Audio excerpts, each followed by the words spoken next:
Hi everyone, so in this video we're going to go through the basics of making a speech. So this is directly aimed at those that perhaps don't have that much experience in BP, are just starting out in debating, or perhaps get some comments from judges that maybe speech performance, i.e. things like signposting, are limitations, and just basically going through the very rudimentary aspects of making a speech. So as I said, I think this workshop is going to be most useful to those people who are very new to debating, are just trying to get into it, and just want to see what is necessarily expected of them, i.e. when you're giving a speech, what are you meant to say, how are you meant to say it, etc, etc. Looking a little bit more about what judges are specifically looking for, and often how to make sure that the things you're trying to say land with the judge so you feel somewhat more credited. Often when people start out, they have the correct ideas, but their capacity to deliver those ideas is not always matching their intellectual capacities, so you may feel undercredited and may get a bit disenfranchised with the game. So hopefully this workshop will at least allow you to be a bit more level pegging to perform well, hopefully, at least in the part of being a speaker. So in terms of what an actual speech is looking for, so this is very rudimentary, probably very basic, but there are probably three important aspects of a speech.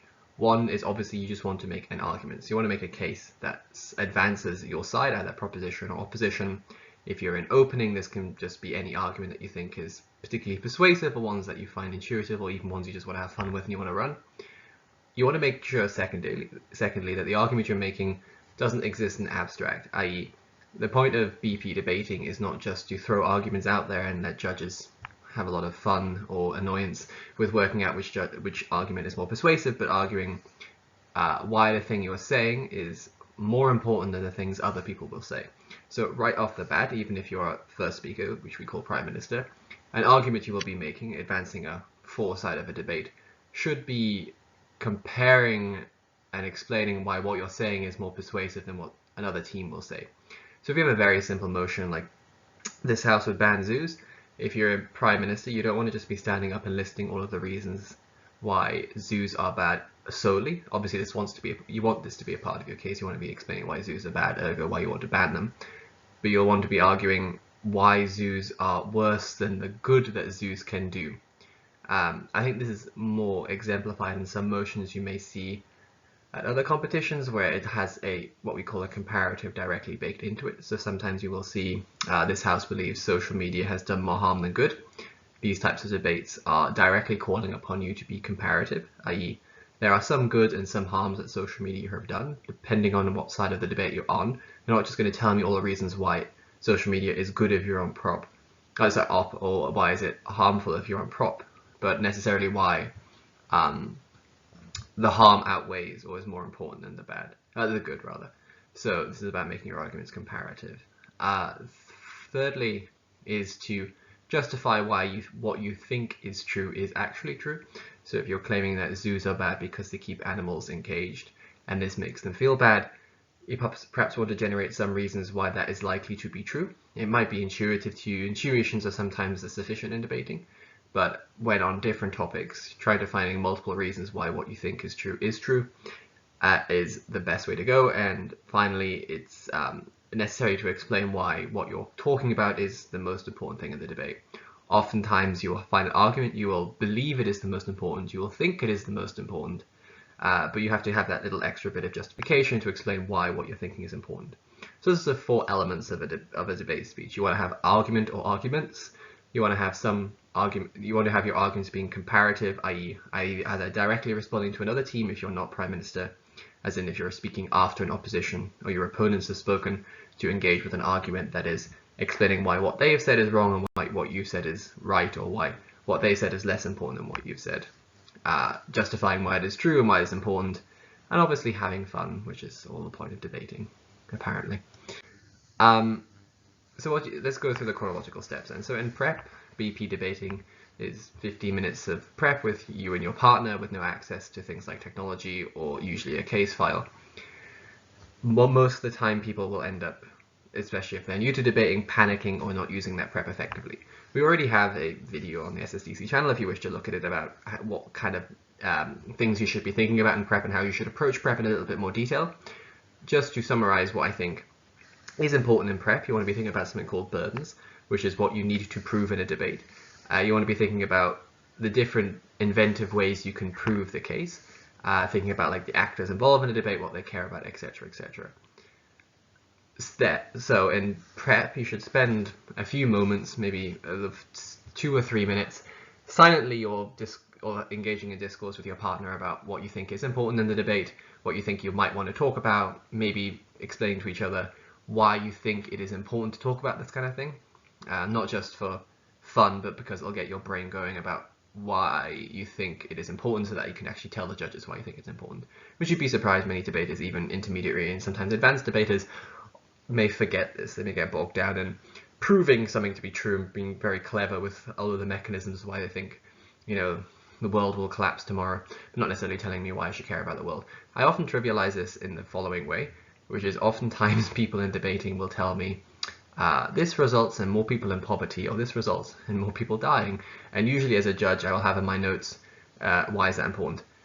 That may seem counterintuitive and often I will not judge that way, but it's something that you have to keep in mind, that independent of how intuitive you think something is impactful, you want to be providing some justification for why that is important. So obviously during prep, you want to focus therefore on the first 3 minutes, just thinking about what is useful, what you want to say, and then you go about constructing a speech. So if you're in opening, spending the first few minutes talking about prep. If you're a first speaker, so this is Prime Minister if you're opening government, or Leader of Opposition if you're opening opposition, you want to start constructing a speech. You want to try to start taking notes in ways that will be most helpful for you when you get up to speak in your 7 minutes. I would advise that in this time, you do have a few things. So firstly, you want to be writing down maybe headlines of arguments that you and your partner have agreed are important to talk about. You want to be trying to give yourself some notes about ways to prove what you're saying is true, why you think it is important for you to say that, and importantly, why you think anything that your opponents will say against you or to the something that's tangential to your case is not as important or not as true. This is where I think it is much of a collaborative effort in BP debating. I don't advise that your deputy just sits there and doesn't talk to you for the remainder of the 30 minutes of prep. You want to be interacting proactively to try to construct the case as best as possible.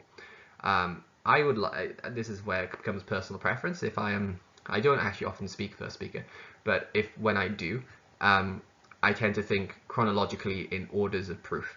So we will have a case and impact if we're a partnership. In debating, we will agree that this is an impact we want to reach, i.e. maybe if it's the motion this House would ban zoos, maybe the thing we want to prove in opening opposition is we shouldn't ban zoos because actually it is best for animal welfare. So that's our case. So then we have to break that down into burdens of proof to get that case to work. So one being, why are zoos necessary for animal welfare? As in, what is it about zoos that makes animals better off, healthier, happier? Coming up with some reasons for that may be the first part of my case. Second, thinking about the other burden that is imposed upon me. So it isn't just true that in that case I need to prove why zoos are good for animals, but why zoos are exclusively the best thing for an animal. Because obviously if my proposition is correct and we should ban zoos, I don't presume they mean that the animals will be destitute and there will be some amount of animal welfare that may evolve in the absence of zoos, like sanctuaries maybe, or wild habitats may ensue instead. So now I want to think about some reasons, maybe the second part of my case, and this is where I may use a different piece of paper to list a bunch of reasons why I think zoos are uniquely the best place for animals. Then I'd probably have another sheet of paper, probably in a different color, because I like using different colors to signify analysis, headlines, rebuttal, and preemption, about why I think animal welfare is the most important thing of the debate.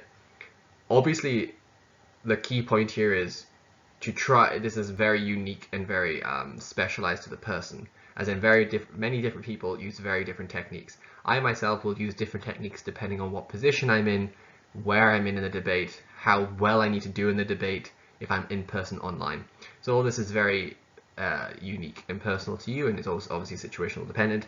I think there are a few obvious things I think you should be thinking about when you're writing a speech. One is just avoid writing everything down. You don't want to have a speech verbatim, namely because you just can't do that. And secondly, especially if you're using handwritten notes, people's handwriting isn't that good, isn't good enough for you to be able to read like that for 7 minutes. Even if you can, as a judge, it is intuitively, unfortunately, it's instinctively less persuasive to me if you're just reading from a piece of paper. Often this is just because you end up not being very preemptive and engaging. and usually, especially if you're not PM, it's very hard to fill in additional notes as the debate evolves. So you want to make sure you have like a space notes, for instance. Secondly, you want to make sure it's not clustered and it's not confusing. I would advise writing minimal words as possible to jog your memory, and therefore just rely on obviously your intellectual capacity, which everyone probably has, and that you don't need to write everything down, because if you've thought about it in prep, there's no reason to believe you can't think about that in a debate. Obviously, a debate is a more stressful circumstance, and maybe sometimes people's mind goes blank. But this is a matter of experience, and it's usually preferable to have as minimal words as possible. I think the strategy for constructing a speech changes if you're in closing, and I think this is actually the first major lesson that novices need to learn. As in, if you're just starting out in debating, obviously there are a lot of complicated aspects of debating, and it's not expected of you to understand everything everywhere, and you're going to make loads of mistakes as you improve, as we all do. I think the first main lesson when it comes to developing a speech that is crucial for you to learn is that the way in which you write a speech and the way in which you deliver a speech when you're opening is very, very different to when you're closing. So for instance, if you're in closing, irrespective of whether you're extension speaker or whip, you should not have a speech. I'll repeat that again. You should not have a speech when you enter into that debate. You should be very blind to what you're going to say, how you're going to say it, and why it's relevant. The reason for this is you're going to have a half an hour of a debate that proceeds before you that is likely going to probably take most of the stuff you thought about, unless you have a really wacky extension angle that you probably think nobody's going to take. What this means is you want to spend prep discussing potential extension angles. You want to have maybe 1 or 2 notes to remind yourself in a list of the extensions you may talk about, and cross them off as you hear debaters talking about them. Therefore, an extension speaker should get very comfortable, and I think Alexander talks about this in his extension video, being very comfortable with as few notes as possible, because the more you end up writing, the less you end up listening to a debate. And obviously a debate is evolving around you, and if you start constructing your speech, let's say you're a member of government, and you start thinking, well, I've heard Prime Minister and LO, I kind of know the gist of the debate, I'm just going to start writing my speech because I'm going to extend on these 4 angles. I cannot tell you how many times that I have done this, and DPM happens to stand up and happens to say the exact things I say, and I'm just not paying that much attention, and therefore I end up being completely derivative. This happens very often to most people, especially if you do this strategy. So therefore you want as minimal notes as possible. If you find it hard to do this, because this is obviously an active listening skill that's very challenging, and some people obviously have attentional disorders that mean it's very hard to keep track of things this way, always rest upon your partner. So if you feel as if you have to have this, it makes you more confident, you're going to be too stressed if you don't have the speech written, rely on your partner by telling your partner, this is what I'm going to say. If the DPM says this, please, for the love of God, tell me. I need your ears, basically. And obviously, if your partner in closing should be whip, and they should be listening to everything anyway. And therefore, crucially, the speech wants to be as flexible and as adaptive as possible. Anything you write wants to be easy to change or easy to fit in with the debate moves.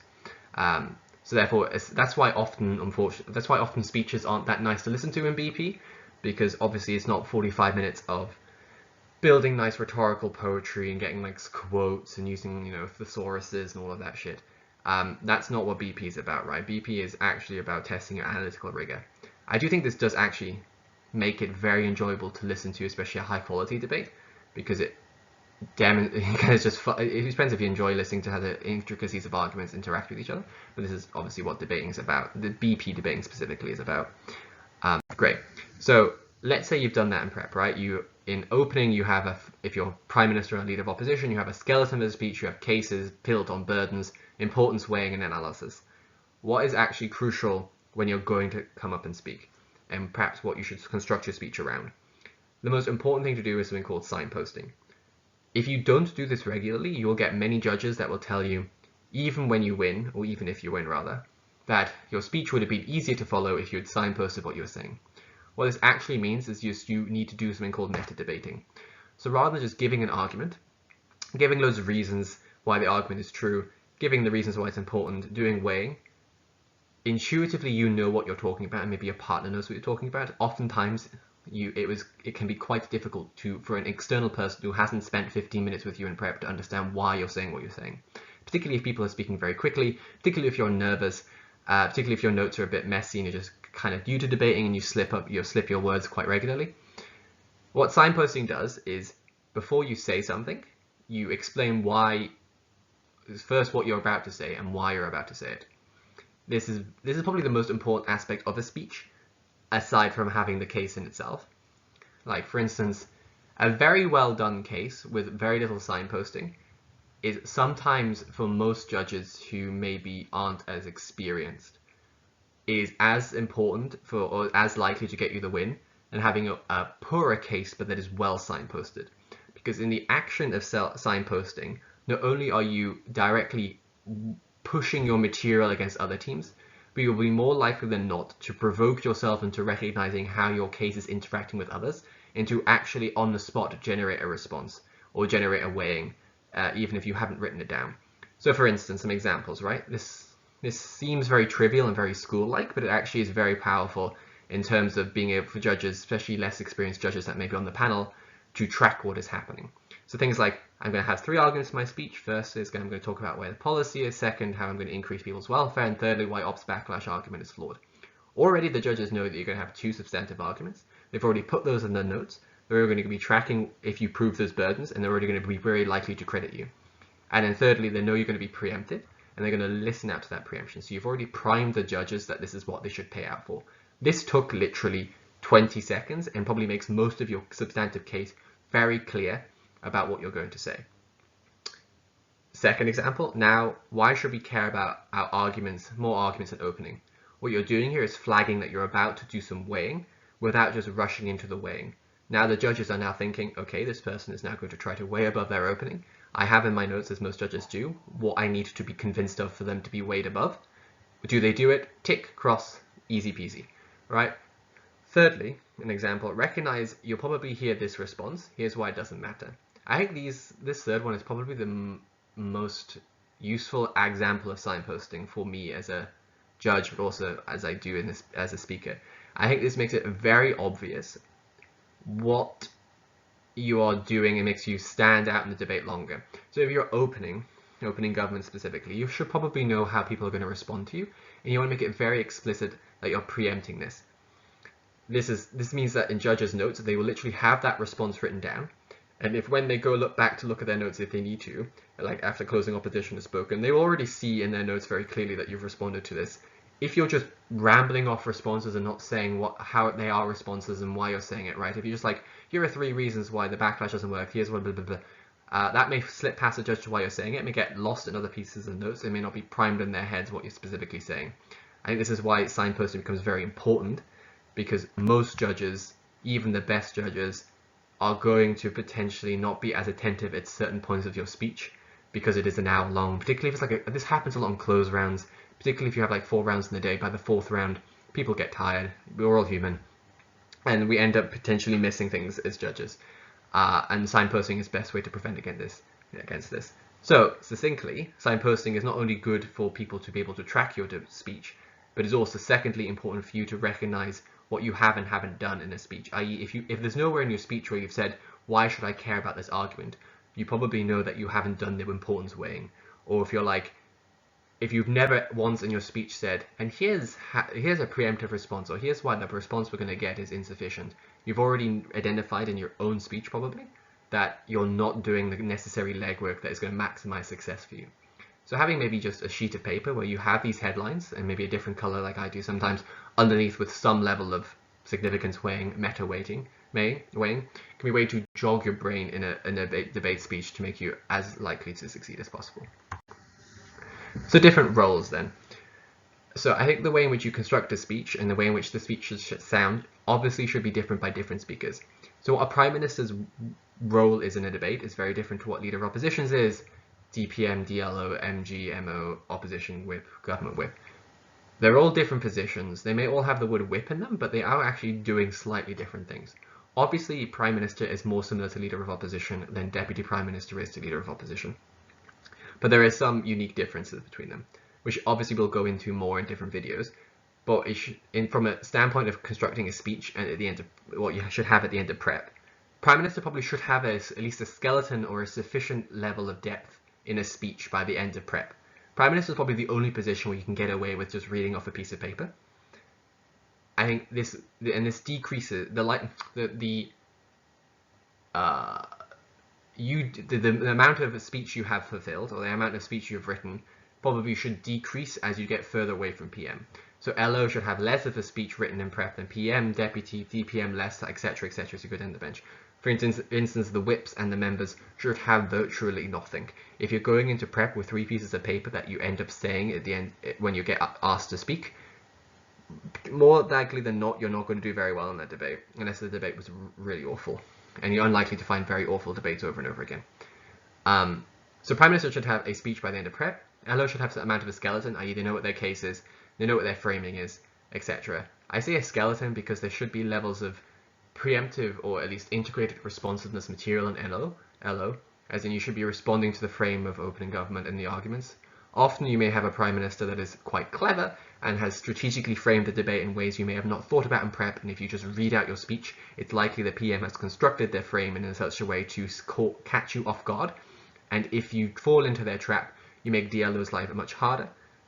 And it just, you have 7 minutes of DPM dunking on you, and it's not a nice feeling, so just listen and have enough space in your speech to write stuff in.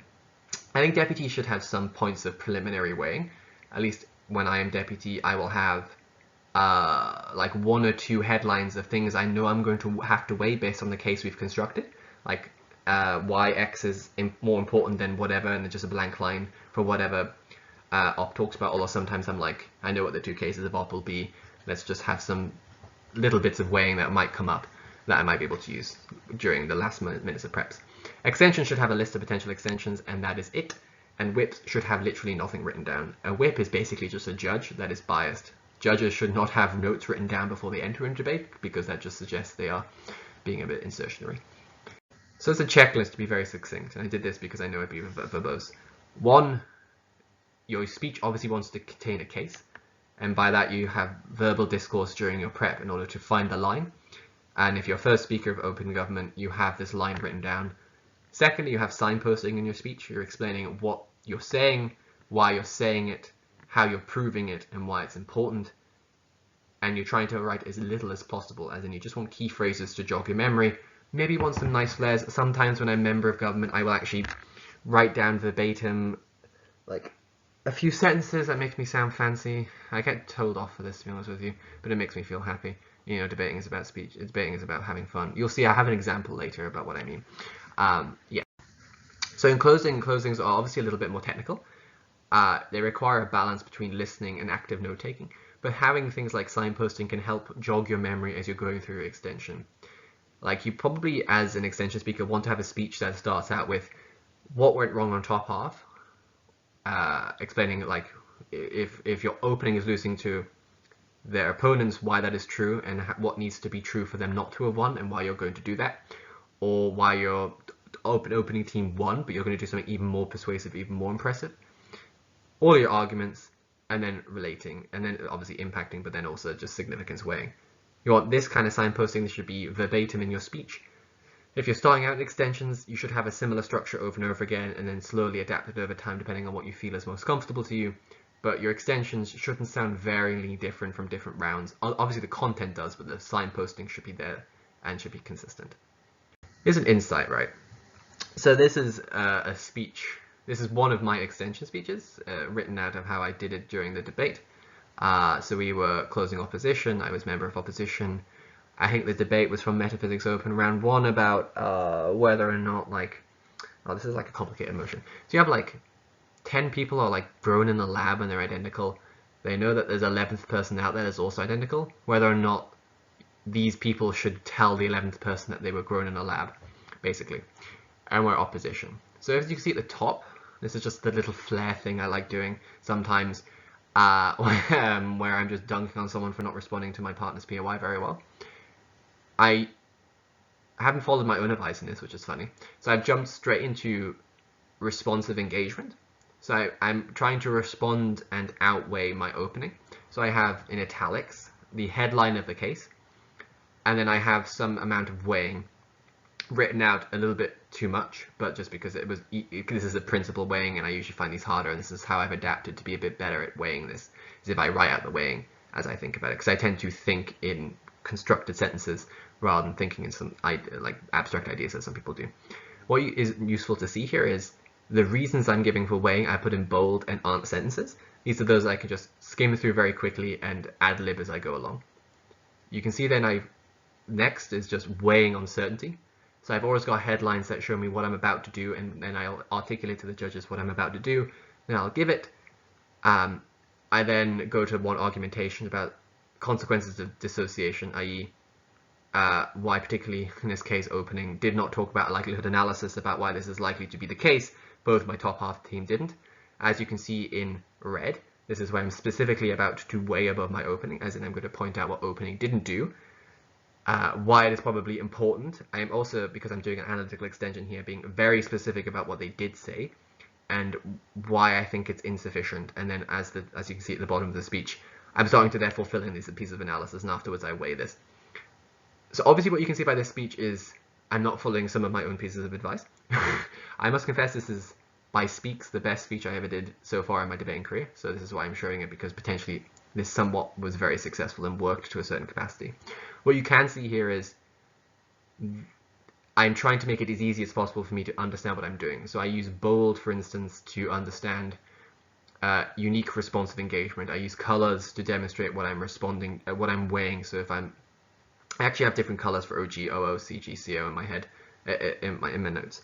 Anyway, what you can see here is there are some things that I use to make it easier for myself to understand what I'm talking about. Things like italics for headlines, things like specific weighing on different paragraphs, using indentions, although they're really annoying in Word because sometimes they don't align properly, which anyway, I think we all know that this is annoying, and specific colors for me to phrase it. You want to make your life as easy as possible. As an extension speaker, it probably means that it ends up being more messy than you would like it to be. But this is just, I thought it'd be useful to see what my speech, for instance, would look like in a particular debate. So as a summary then, when it comes to constructing a speech, obviously debating, especially BP debating, isn't about having the best rhetorical style and being necessarily nice to listen to, although it can get you some ways, some far, and some judges. You just want to be very clear, quite didactic, and very logical. So that means you want to construct a speech that is easy to follow, easy for you to remember what you're saying, particularly if you're writing few notes as you ought to be, and just being very clear in signposting. So when you're constructing a speech, you want to be focusing on your signposting. This is the kind of things that you probably want to read out deliberately, as in, here are 3 arguments, 1, etc. Or here is what opening opposition didn't do, or here's what closing government ought to have responded to our case but didn't. Etc, etc. You don't want to write an entire speech out verbatim, unless potentially you're PM, but I probably wouldn't advise it because you always overestimate how much time you have, and it's much better if you kind of ad-lib, because then you can sort of like look at your watch and you can kind of judge the mood of the room. Sometimes judges are like, yeah, I've got the point now, move on, which is sometimes very useful. This is what I miss. This is what's good about in-person debating, is judges can give you body language signals on whether or not they're believing you or not. It's very hard to gauge that online, particularly even through a Zoom call when people turn their cameras off. Yeah, so that is the basic elements of it. A little bit rambly, but signposting, minimal notes, chronological order, make it as clear as possible. This is what you're looking for a BP speech. This is what you want to be aiming for. Obviously, this will adapt over time. If you have any questions, feel free to contact me by Messenger or under the video in the comments. Look forward to seeing you at future comps. See ya.